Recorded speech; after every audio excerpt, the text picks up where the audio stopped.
This is Sweet with Stamp Love, and today we have on Lavonte Dorsey. Welcome. Hello, thank you for having me. No problem. We're going to have a real conversation about Christianity and mental health. Yes. Often you hear, especially when you're growing up in a household, and this is probably both of us, we grew up in a household where it's everything is, you know, you have to pray about it, you have to pray about it, and prayer works. We know that. Mhm. But prayer doesn't work for everything. I feel like I feel hands hitting me as I say it, but like, it just doesn't work for everything, and sometimes you need a little bit more. So we're gonna I invited Lavonte on to have a conversation about prayer and mental health and where the balance lies. All right, all right. So for me, and of course they're cutting grass outside, so let me know if that disturbs you at all. But for me, a lot of times, and it's interesting that this is the topic because I don't know if you know Anthony Brown, the singer. He just mentioned about having God and having religion in your life as well as having a therapist. And a lot of times, because we're in the church and because it's God is my all, and he absolutely is our all, but he also equipped the world with people and tools and resources so that we can take a more holistic and well-rounded approach to getting the help that we need. So he created people like me to say, okay, yes, you pray to me and I'm going to give you the resource of what you need, my servant on earth, to help you through those mental health issues that you have. But a lot of times I think we pray and we stop at that, or because there's such a stigma surrounding mental health, especially in the Black community, we're like, well, no, I'm gonna just pray and that's it, or I'm gonna go to church, leave it on the altar and that's it, or I'm not gonna talk about it all at all and that's it, versus being more well-rounded and using the people God created to help out. Right. And let's back it up a little bit because Lavonte you're a licensed social worker, correct? Yes, I'm a licensed clinical social worker and the owner of Lavonte and Dorsey and Associates, a mental health practice located in Delaware. And I'm gonna say congratulations on that because I don't know. Thank you. But with that being said, and you're very involved in the church. You were raised in the church. Absolutely. You were sitting in the pews, probably eating candy like the rest of us. I will. So you have a long history of in relationship with the church, but you also decided to become a mental health therapist. What started you on your journey? So actually on my journey, and I tell this story all the time, it stems from one of my younger cousins. So he had gotten into some trouble early on in life.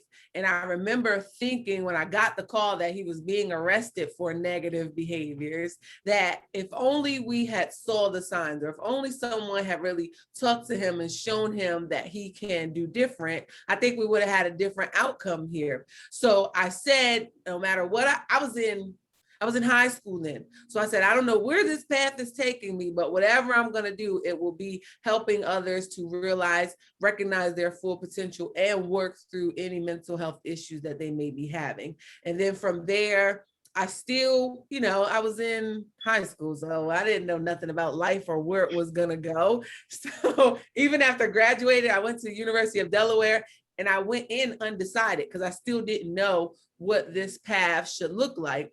And then I would say going into my sophomore year, I learned about human services and just working with individuals. So I began on that path. And then I finished up my master's at University of Pennsylvania, just really honing in on those skills. I always knew from that point that I wanted my own private practice and to have that impact on individuals, especially in the African-American community where the stigma is beyond strong and mental health treatment is like, no, I'm not telling these people my business.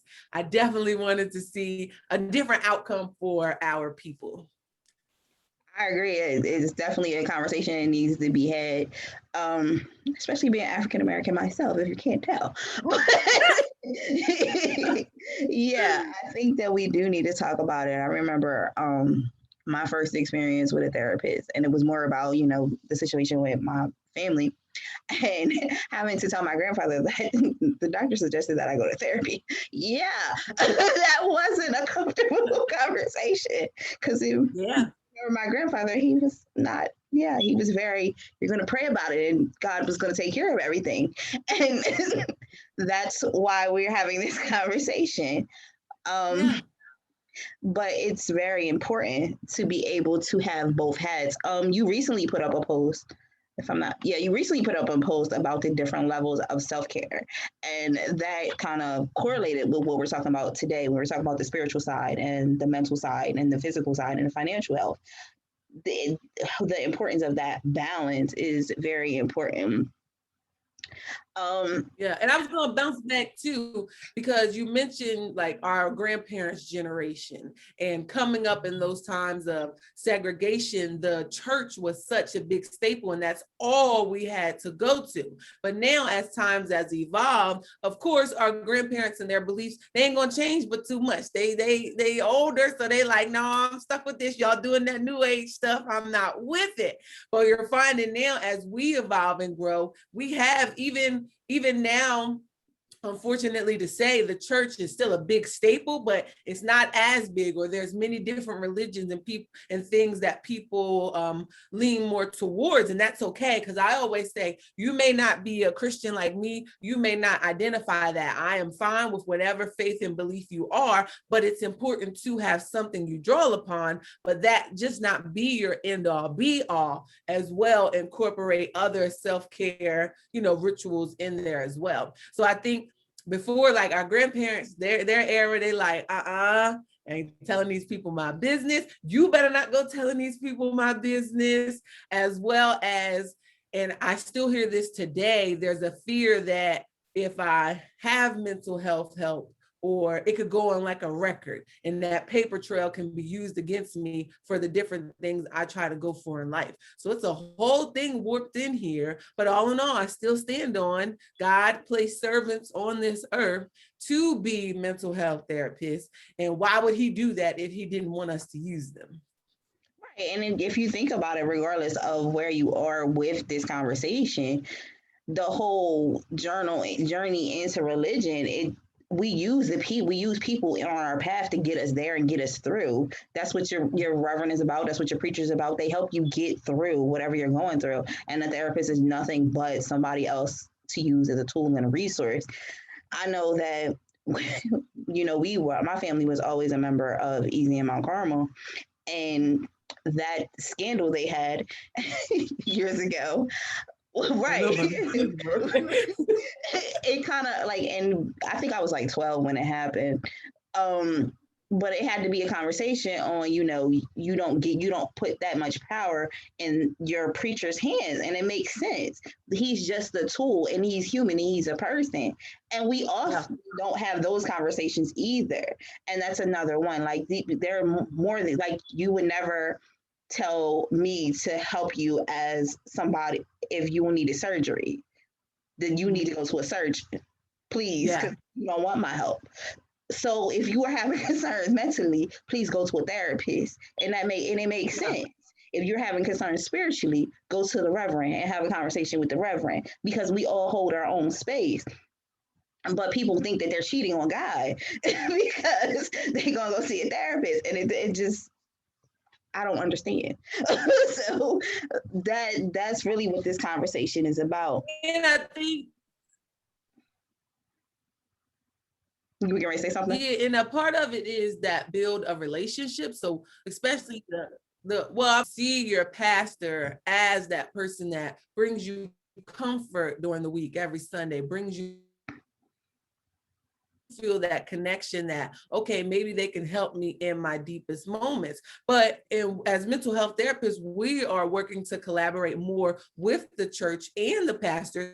And we have found that pastors want to make that correlation because they say, my flock is struggling in this way. And while I can give them guidance, a lot of pastors recognize the difference between clinical expertise, and they are as well teaming up with us to push towards mental health therapy. So I think we're evolving. We got some way to go, but it's good to see some pastors have that mindset and recognize the benefit of, and my t-shirt that I sell has it, I got God and my therapist. Right, because you don't have to have one, you can have both. And I think that's the key. Yeah. So we're gonna move on because I think we've covered this. So tell me more about your practice. So for our practice, we had to get with the times. We originally were in Newark, Delaware, in a physical office because we know people love coming in person. But due to the pandemic, we have switched to all virtual.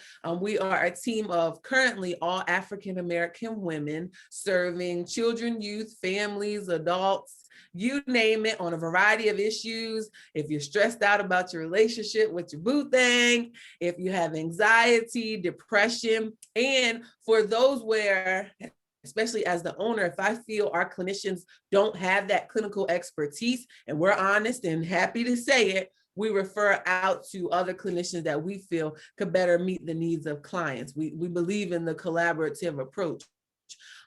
We also accept all the major Delaware health insurances, so that makes it pretty good. And we just received a new grant for youth grades K through 12 who are uninsured and have experienced a traumatic event. We can see them free of charge. So we're just excited to be serving our Delaware community. Yes, I think that's a great opportunity for you, and I support you. So I will send you people as they come. I did place you on my website. I don't know if you know that.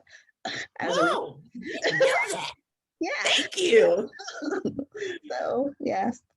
As a practitioner, you in Delaware, and as the crime rate is actually it's getting together a little bit. What are some of the things that you see, and what are some of the concerns that you have in the community? Say that one more time. It went out for a second on my end. As a practitioner in Delaware, and even though the crime rate is going down a little bit, what are some of the concerns that you see in the community? Oh, so definitely with just the unresolved trauma. So we know, especially in certain areas here in Delaware, we have a lot of shootings. And so that means there's an impact on those people who may have lost a loved one. There's an impact on those people who saw the shooting occur. So now they have that traumatic memory. But since we don't always access those services or believe in it, we're stuck with that unresolved trauma, which has an effect on our brain, which has an effect on our cellular levels, everything that we don't really take heed to. Even down to, we know that those who experience trauma have a higher rate for other medical illnesses, high blood pressure, diabetes, all of that. But I guess maybe due to a lack of knowing, we don't correlate those two and understand how that can lead to further health disparities. So I think just maybe the access, the certain barriers, the certain cultural beliefs make it to where, due to these crime rates and the things happening within our city, within our state, people just aren't getting the mental health treatment that they need to cope through. I would agree. When you speak on the barriers, I think that some of the barriers are,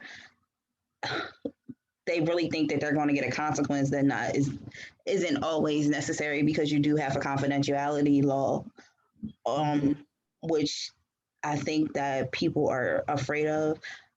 And I know for me, I know the therapists that I know, they're real people. They have real life and they've had real life experiences.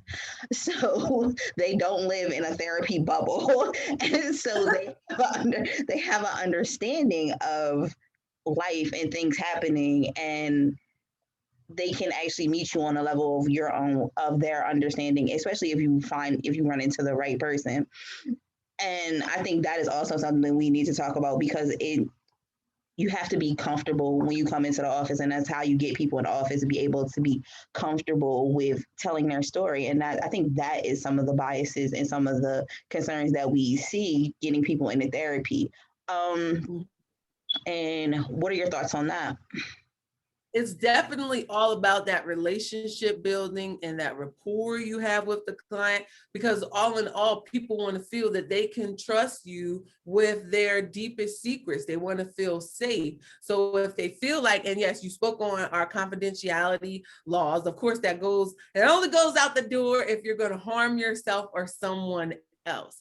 But other than that, everything discussed in the session is confidential.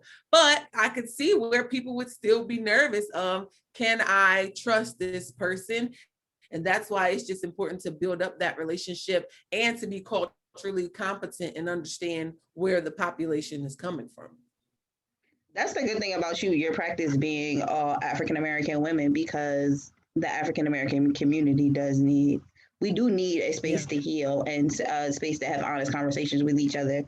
I know that I've had conversations with people, and I was like, I kind of support Black only spaces, because Black only spaces allowed you a place to heal with people that are Black, because you heal from the inside out. You don't heal from the outside in on any level. So healing with people that are like you and that have the same experiences and fears on you and having the same conversation makes sense to me. So that's the good thing about your practice as well. African American women have experiences that relate to other African American women and children and families, because racism is real and we are struggling with racism, and it takes place, and denying it is not healing. So that's the supportive thing about your practice. Yeah, and we were just talking about like one of those barriers being the lack of Black and brown therapists, and we're seeing a rise in those. And I'm not sure if everyone knows, but Delaware now has a directory of therapists specific to Black and brown therapists Delaware. So that's good to check out for research, because I always see, what is it called? Black Spending Dollars Matter, or Spending Black. It's in the group, and I always see everyone say, how can I find a therapist? How can I find it? So that directory definitely is a good resource. I just came up with an idea that you triggered. And what's your involvement with that resource? You're just so I know the founder, Miss Krista Harris. She's an amazing therapist here in Delaware, and we're also listed on there. So yeah, and we do certain collaborations and training with the organization, but it's really beginning to rise and get on the move. But we're just listed as practice there. Okay. I think I've seen you post some other things about therapists and like therapists working collaboratively together. How common is that? I would say, I don't know how common it is for everyone else, but I know that's what we try to do because it's so important. I think sometimes just when it comes down to the business sense, at times people get lost in, well, I want all the clients to come to me, but no, for us, we want you to get the best care you can for what you're dealing with. So it's really about building those networks and knowing, well, Keisha over here may specialize in this, or Krista over here may specialize in this, and I'm absolutely okay with referring you to them in order to get that best care. And it's based on that specialized training that each clinician has. That's awesome. That's awesome. So wrapping it up, what would you like to leave with and contact information? Oh, I would leave with, you can have God and your therapist. I would leave with, it is okay, it is safe, and to encourage people to be more open to say, you know, I'm not feeling my best. I'm not okay right now. And I would really love to speak with someone about it, just to collaborate with them to help me get to that healthy point I'm trying to be at. And of course, we welcome you at Lavonte and Dorsey and Associates. And if we can't serve you, of course, we will refer you on to the amazing clinicians that we know. All you have to do is call or text 302-956-9188, and we can get you started. All righty, that's me stamping you with love.